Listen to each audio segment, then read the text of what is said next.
Hi, I'm Jane Stafford from the School of Weaving, and I'm here with my dear friend, Terry Mattison, who has come back to do another episode, Season 10, Episode 6, and the episode is called Tote-ally, Handwoven. How corny is that? We're pretty corny. Pretty corny.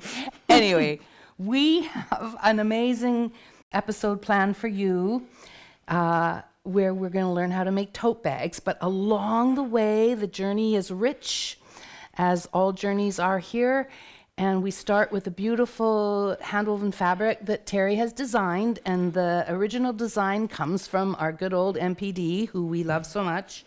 The pattern is a tweaked version of 5 after 11 from this book.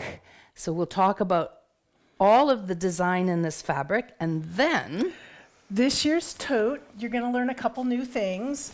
We're going to learn how to insert a zipper, a recessed zipper panel. So a very different method of stitching in a zipper than last year. We're going to learn how to insert pockets in our tote. And we're going to use a different interfacing this year. It's foam. It's capable of your bag. It allows your bag to stand up, and it's soft and squishy like we are. just like us. So I hope you'll come for the ride.